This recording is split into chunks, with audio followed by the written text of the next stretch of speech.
Hi and welcome to this video. This is going to be a demonstration on how to do water droplet refractions. I've got the basics here. There's not a lot involved. I'll just quickly run through what we're going to be using. I've got 3 of my little clamps, 2 uprights, 1 horizontal. At the moment the horizontal is holding a bit of brass wire. I don't know if I'm going to use that or not, we'll see.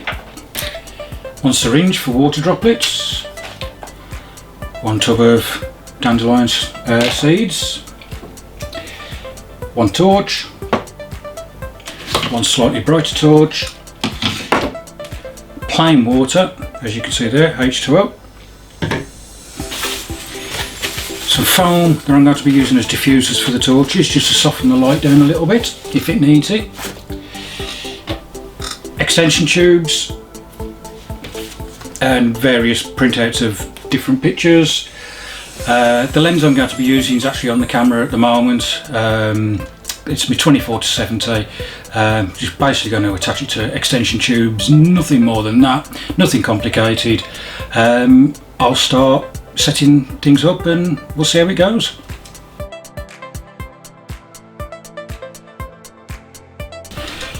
Okay, so I've got the first basic setup. As you can see, we're using a printed card of an eye. I have set up the brass wire. I've put a droplet of water right on the tip of it, and without even looking through the camera I can actually see that the eye looks really good in it. I'm going to shoot wide open so that background gets blown out, no focus on it whatsoever, just a mass of colour with a black hole in the middle, and hopefully the water refraction can sit smack bang in the middle and we'll have a perfectly focused eye. I shall be recording the rest of this on my phone as I'm going along, so you'll have to excuse the quality, but I'll do my best and see what we can do for you. Okay. Okay then, so basically we're all set up. You can see the camera lens, you can see the relationship of the water droplets and their backdrop. I'm currently shooting at f4, 125th at ISO 100. My screen shows absolute black as my exposure, basically telling me I'm not going to get a photograph out of it. But the second I do this and light it up, I'm 2/3 of a stop under and I've got a cracking little shot. So what I'm going to do is just take that, fire it off, and just have a quick little look. Just fire one more. A quick look on the computer screen, just bear with me a sec.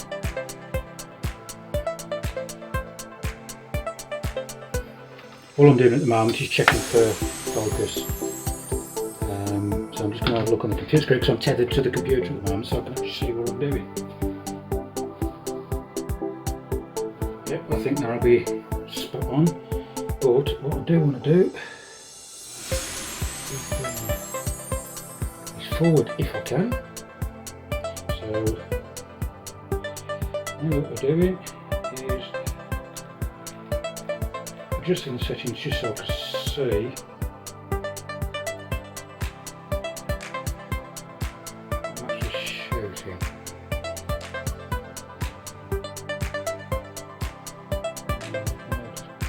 Keep that centre frame. Minute little touches.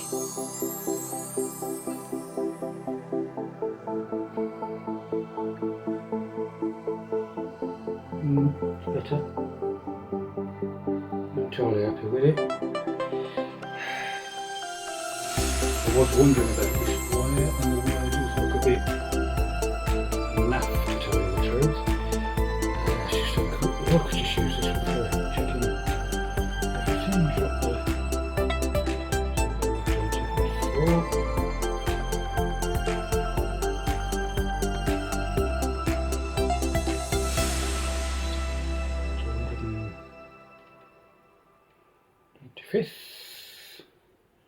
That's actually quite dark now, so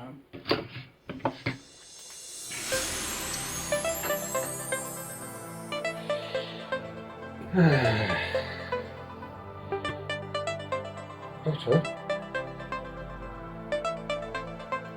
It's bigger in the frame, but it's not as big as I would like.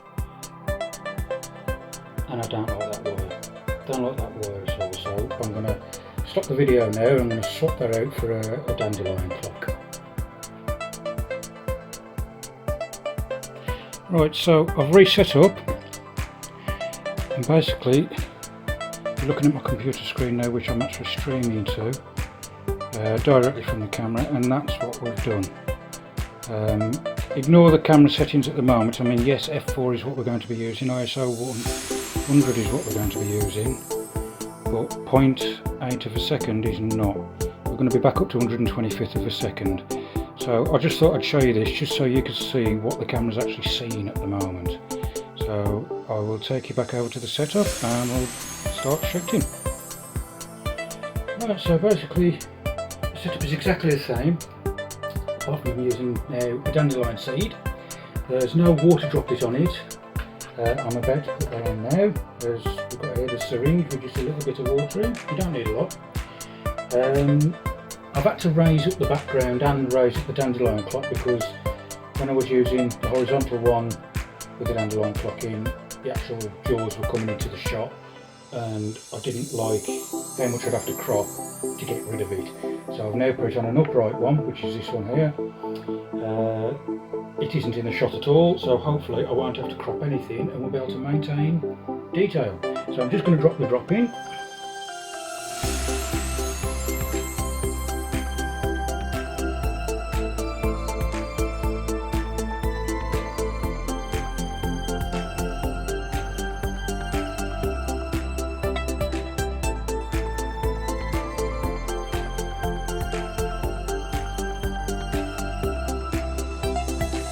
Right, I'm going to leave it at that. I think that's plenty big enough for what we're looking for.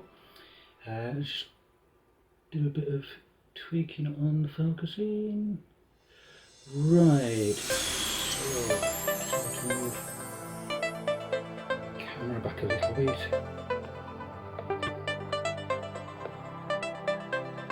And forward.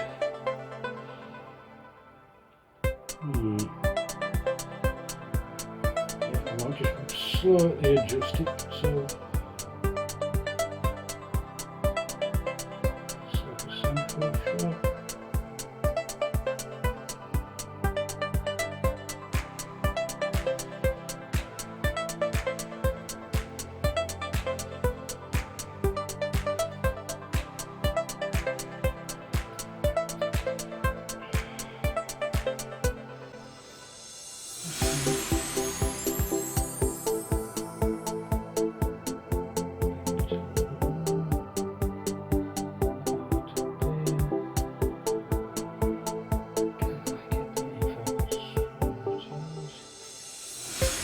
I'm just moving the focus point up so I can see the actual centre of the water droplets. Can't quite.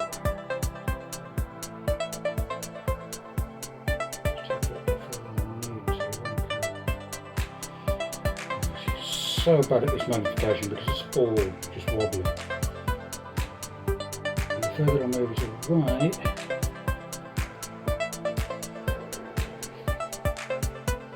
it's getting that clamp in the shot still. The eyeball is sharp.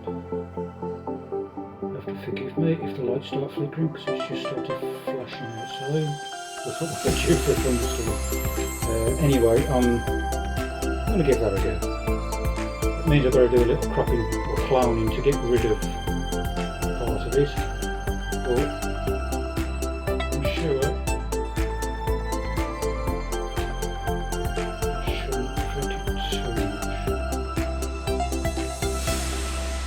last time I did this with this card and this shot, I pretty much nailed it straight away. And that's the annoying thing. It's so difficult to even repeat shots because every water droplet is different. And every dandelion head seed's different. The only thing you can maintain is distances and things like that. It doesn't always suit what you want. Right, so I am shooting on a remote again. So I'm going to sit on my stool, so I'm not moving. Up the lighting.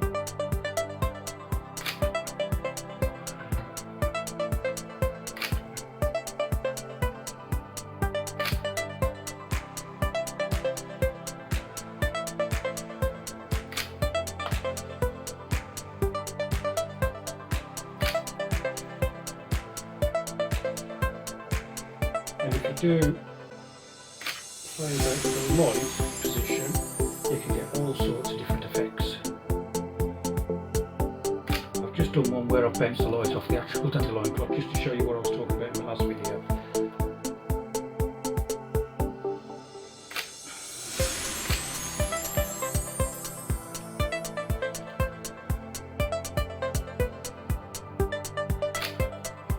Right, I've taken half a dozen or so shots.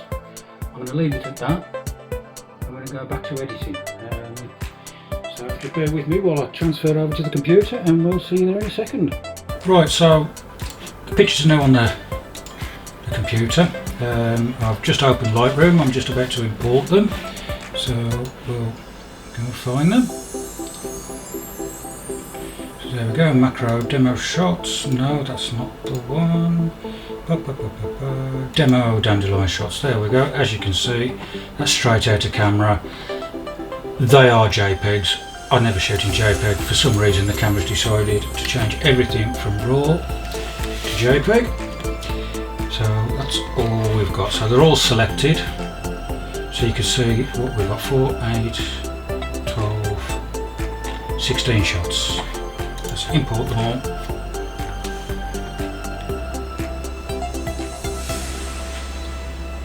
Right, there we go, they're in the library, it's JPEGs.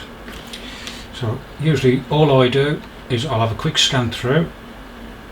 Anything that looks exceptionally bad, I will just automatically kick out from here and remove from the disk. These don't look too bad. I've controlled A, that selects all. That's mainly because I always hit auto first, see what Lightroom tells me what it should look like. I also come down to my keyword tags and select my various keywords, which applies to all the different pictures: macro, water droplet, close-up, photographer, me, Dandelion seed, lockdown, flower and plants, 2020. Yeah, this one can be eyes because it is eyes.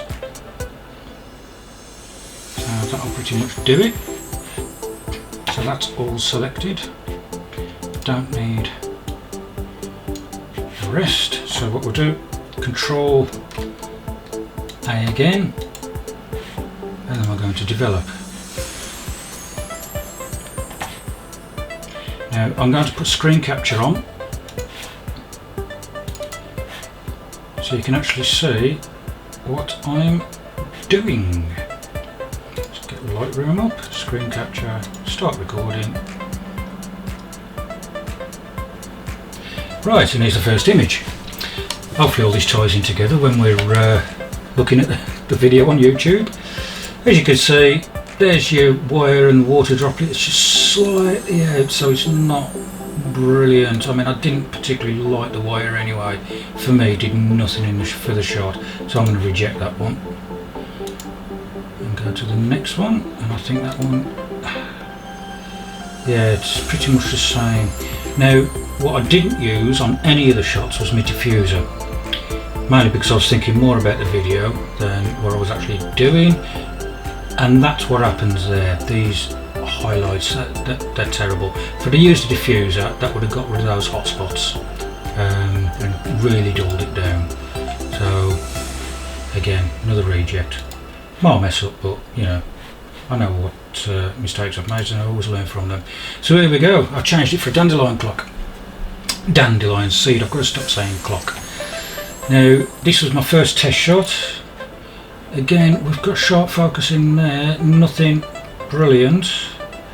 I'm just going to skip through them all quickly, see if I can find one. None of them have perfect focus. Now this is what I was on about in the other video. You catch it, the dandelion seed that is, or the water droplet with light instead of the background, this is what happens. Yes, it lights the dandelion seed up nice, but you completely lose the detail in the water droplet itself. So on this occasion it ain't that bad because not nailed the focus, but it is so hard. So in fact I think that last one, that is probably the closest I've got. It's because I was looking on the wrong screen and I was concentrating on something entirely different. I'm going to use this shot. It's not perfect, but it'll do.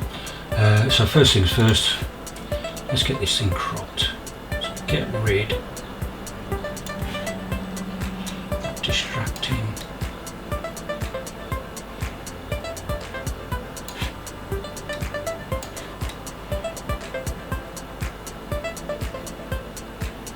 I like that positioning. Yeah, I like that. Right, so what I'm going to do is reduce. This is already 2/3 stops under. And just reduce the exposure slightly and increase the contrast. Don't want to play with my highlights, I don't think too much. Shadows now, I want to pump loads of black into that background. And we'll pump the whites up. Give it a bit of pop. Alright. Let's get some saturation into there. I reckon about 21 will do it. Saturation, I always have it either 5 or 7. I never really mess around with actual saturation. I like the colours. I do like the colours. I wish this was a raw file because that would have made so much difference. That would be black now and you wouldn't be having these steps. It would be a nice smooth transition. But what I'm going to do is drop the clarity and just make it a little dreamier, bring up the texture. Just to bring out the fine detail. Not a lot, 21 is more than enough. Then what we're going to do is come to this, get the spot adjustment tool. I don't like the new one. I really don't like the new one. So I'm going to add texture into this. I usually do this about 40, clarity 20 to 25. I also pop the sharpness and then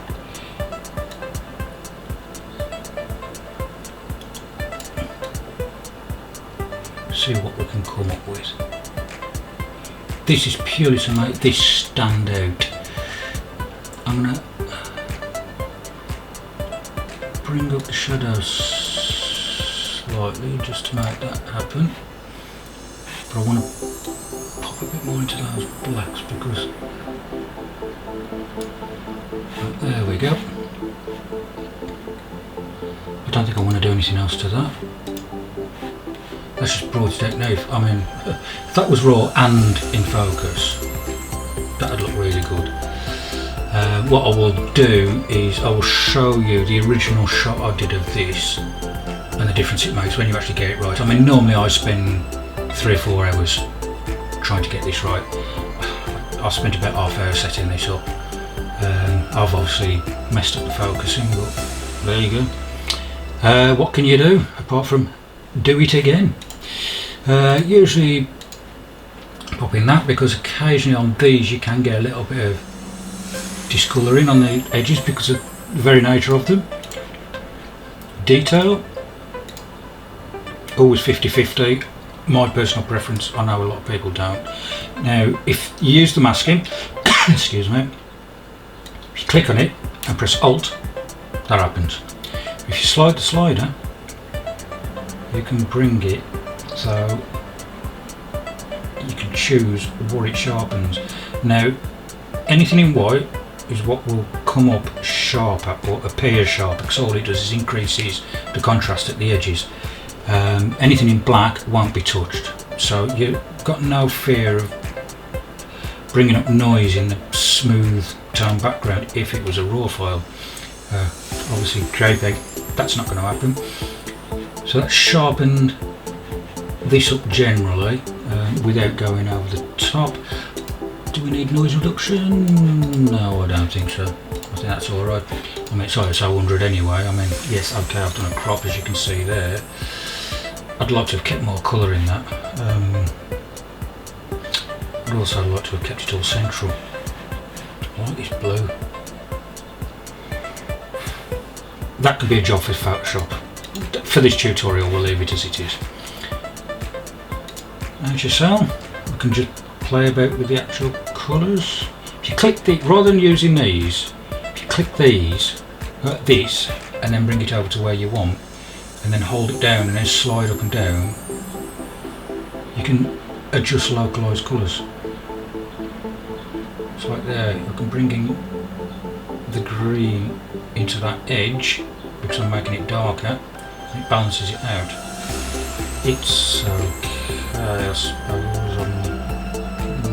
I do like the white, dark to light transition from right to left. Saturation, exactly the same, you can click on that.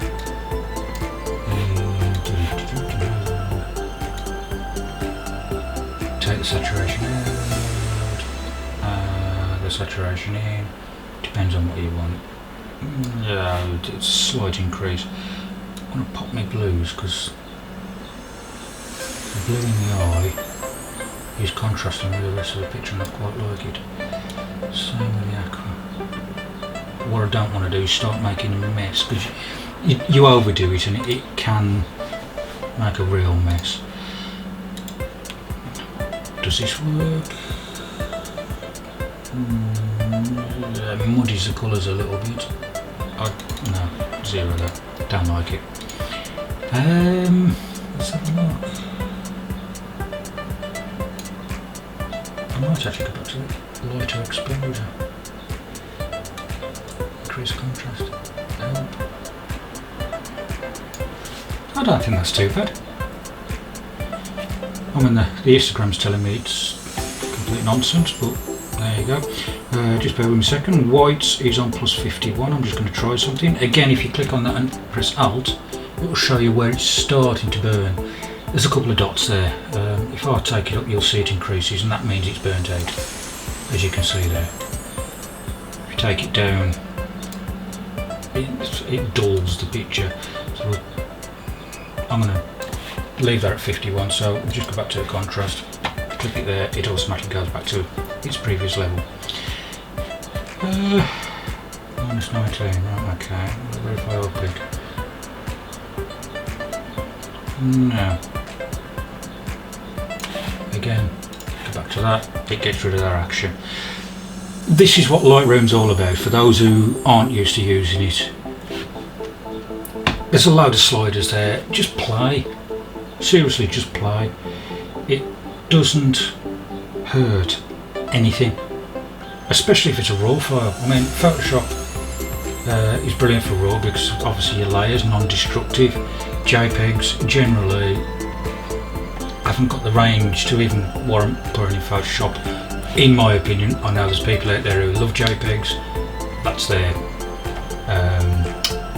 their cup of tea. You know, I'm not going to knock anybody for what they like, but this is what I like. And for me, I'm not going to give it 5 stars because it's out of focus. That's it. And then all I do then is export. So I can click on File, Export, and I've actually set up so I've got user presets and I can do batch exporting. So I can do that, choose a folder, and then I've already got a macro demo shoots, select folder, it exports a high res one and a watermark low res one for Facebook and Instagram. And that's it. That's how you do a refraction shot.